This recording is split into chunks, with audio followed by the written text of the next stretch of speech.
Bienvenidos a Que Ver Hoy, el canal donde nosotros vemos todo para que tú elijas lo mejor. HBO Max está en uno de sus mejores momentos, y el catálogo que tiene ahora mismo lo demuestra con 12 películas que van desde lo muy bueno hasta lo absolutamente imprescindible. Hay una película de guerra codirigida por un Navy SEAL real que vivió los hechos que narra y por Alex Garland, sin música, sin dramatismo fabricado. Hay la sexta entrega de Destino Final, con el 91% en Rotten Tomatoes, la más alta de toda la saga. Hay un director de Parásitos haciendo ciencia ficción con Robert Pattinson, interpretando a dos versiones de sí mismo. Hay la película vampírica más aclamada en la historia reciente de los Oscar con 16 nominaciones. Y hay un número 1 que no es de superhéroes ni es una secuela, es Paul Thomas Anderson y Leonardo DiCaprio haciendo lo que les da la gana. Con un 95% en Rotten Tomatoes, y con la mayoría de los críticos del mundo llamándola la mejor película de 2025, quédate hasta el final, porque ese número 1 justifica el canal entero. Dale like, suscríbete y activa la campanita, porque subimos videos todos los días. Número 12. Muerte en el invierno. Barb es una viuda que viaja sola al norte de Minnesota para cumplir el último deseo de su esposo, esparcir sus cenizas en el lago donde se conocieron. En medio de una tormenta de nieve que hace el camino imposible, llega a una cabaña remota y descubre a una adolescente maniatada intentando escapar de sus captores. Sin señal, a horas del pueblo más cercano, y con el clima cerrándose a su alrededor, Barb toma una decisión que cambiará todo lo que sigue. Emma Thompson protagoniza este thriller de supervivencia íntimo con una convicción y una humanidad que hacen que cada escena funcione, mezclando ternura, humor involuntario y determinación genuina de una forma que pocas actrices pueden lograr. La película recuerda en espíritu a Fargo, paisajes helados, violencia inesperada, y en el centro, una mujer ordinaria que resulta ser mucho más de lo que cualquiera anticipaba. Compacta, tensa y perfectamente ejecutada. Número 11. Eddington. Mayo del 2020. Eddington, Nuevo México. Una pequeña comunidad al borde del colapso. La pandemia llega, las mascarillas se convierten en campo de batalla político, y las elecciones locales encienden una guerra entre el sheriff Joe Cross, interpretado por Joaquín Phoenix, y el alcalde Ted García, interpretado por Pedro Pascal. Lo que empieza como una disputa municipal absurda, se convierte en algo más oscuro y más violento de lo que nadie esperaba. Ari Aster, el director de Hereditary y Midsommar, abandona el terror puro para adentrarse en el western contemporáneo y la sátira política con un resultado que divide aguas. Hay quienes la consideran una obra de autor descarnada y precisa sobre la idiosincrasia americana, y hay quienes la encuentran demasiado larga y pretenciosa. El reparto, que incluye también a Emma Stone y Austin Butler, es de primer nivel. La fotografía es impresionante. Dura 2 horas y media y lo sientes, pero hay algo en ella que no desaparece fácilmente después de los créditos. Número 10. El Conjuro. Últimos ritos. La novena y supuestamente última entrega del universo Expediente Warren lleva a Ed y Lorraine al caso más perturbador de su trayectoria, una familia en Pensilvania, cuya casa fue objeto de una infestación demoníaca que quedó sin resolver décadas atrás. La película cierra el círculo mostrando cómo ese primer caso que los Warren enfrentaron de jóvenes regresa para cobrar la deuda.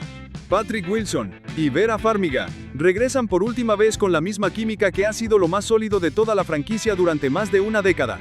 El Conjuro Últimos Ritos no alcanza las alturas de las 2 primeras películas dirigidas por James Wan, pero supera claramente a la tercera entrega, con sustos genuinos, una ambientación de los años 80 muy bien lograda y un epílogo emocionalmente satisfactorio. Recaudó casi $500 millones en todo el mundo. Es el cierre que la saga merecía. Número 9. Zona de guerra.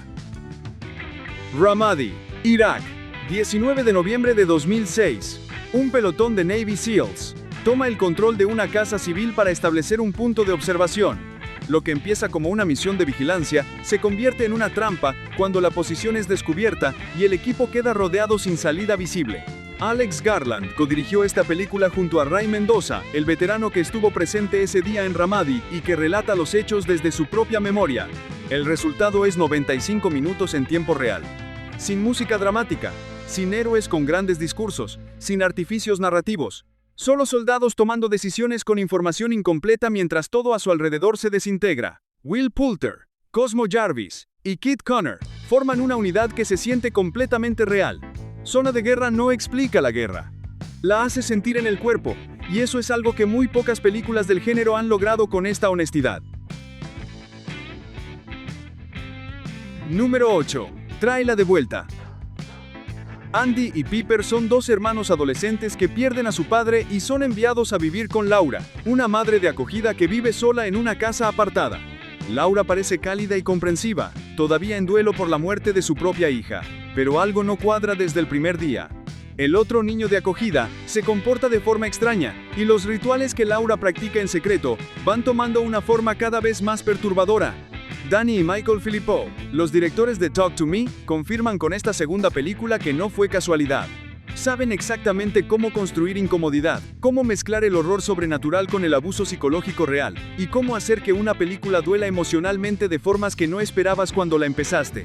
Sally Hawkins está completamente fuera de control en el papel de Laura en el mejor sentido posible. Esa actuación sola justifica verla. Número 7. Bailarina. Eve McCarro presenció el asesinato de su padre cuando era una niña. Fue entregada a la Ruska Roma, la organización de asesinos de élite que entrenó a John Wick y formada desde cero para ser exactamente lo que es ahora. Años después, regresa con una sola misión: encontrar a quienes destruyeron a su familia y hacerlos pagar. Ana de Armas lleva la acción con una convicción total, después de años de entrenamiento físico real. Y los hermanos Chad Stahelski y Basil Iwanik producen asegurando que el lenguaje visual y las coreografías estén al nivel que la franquicia prometió desde el principio. Keanu Reeves e Ian McShane regresan en momentos que conectan esta historia con el universo que ya conoces. Bailarina no reinventa la rueda. Sigue la fórmula con lealtad y la ejecuta con autoridad. Ana de Armas en modo John Wick era inevitable. Y funciona exactamente como lo imaginabas.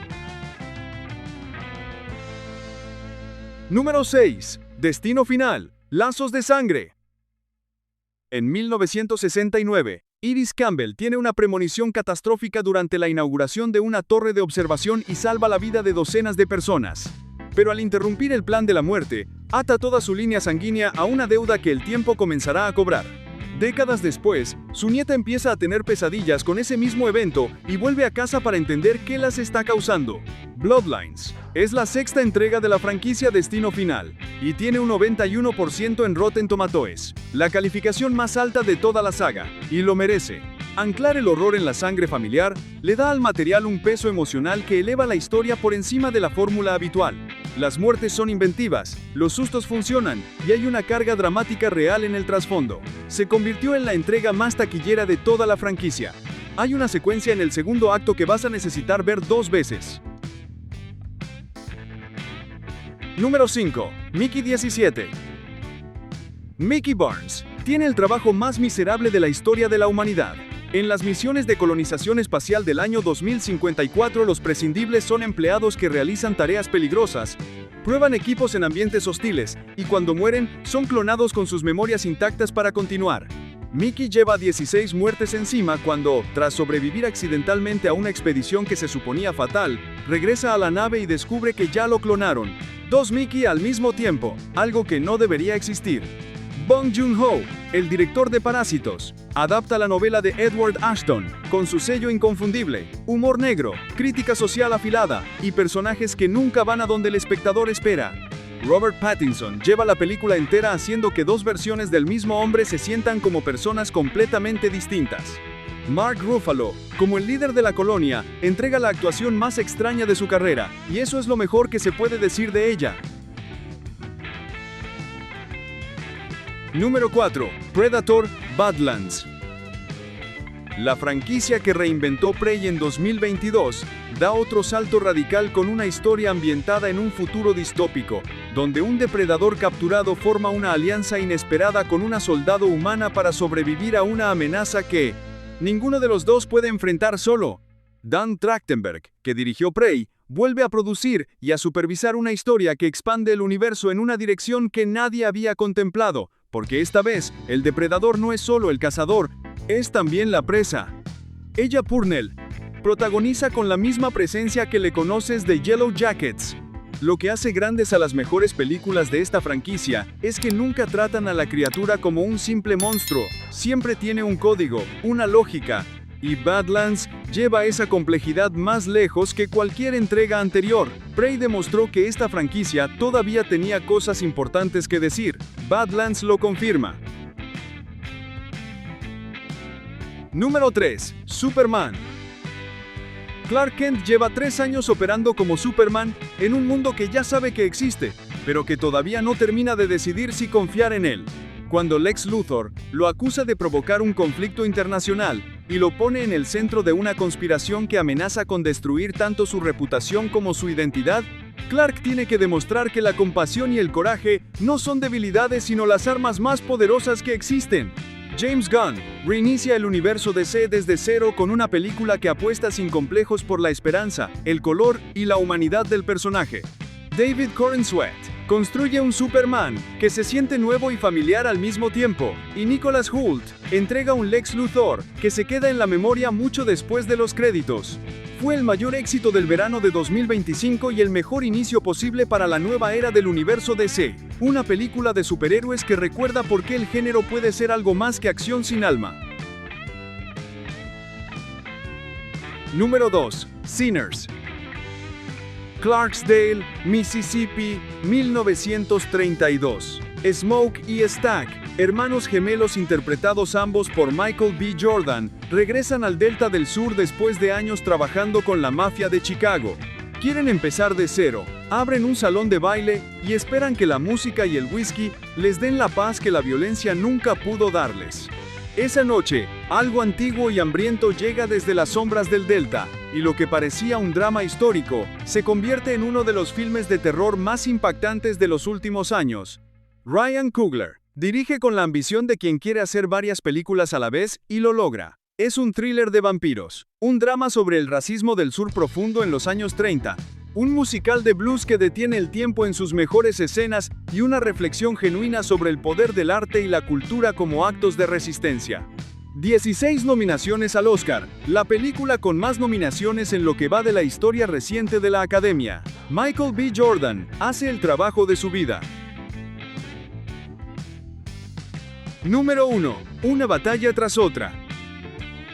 La mejor película en HBO Max no es de superhéroes, ni es una secuela de una franquicia conocida, es el regreso de Paul Thomas Anderson, con un Leonardo DiCaprio, que muchos ya están llamando el mejor trabajo de su carrera.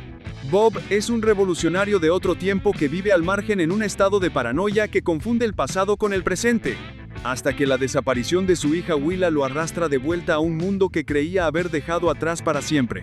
Anderson construye una película que parece caótica, pero está perfectamente controlada, violenta sin glamorizarla, oscura sin ser nihilista, y con una lógica emocional que se vuelve más clara cuanto más se piensa en ella después de verla. DiCaprio, Sean Penn, Benicio del Toro, Regina Hall y Teyana Taylor forman un reparto que no tiene un solo eslabón débil.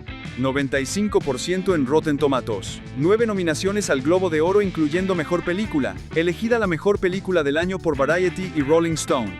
Si vas a ver una sola película de esta lista, que sea esta. Y eso fue todo por hoy.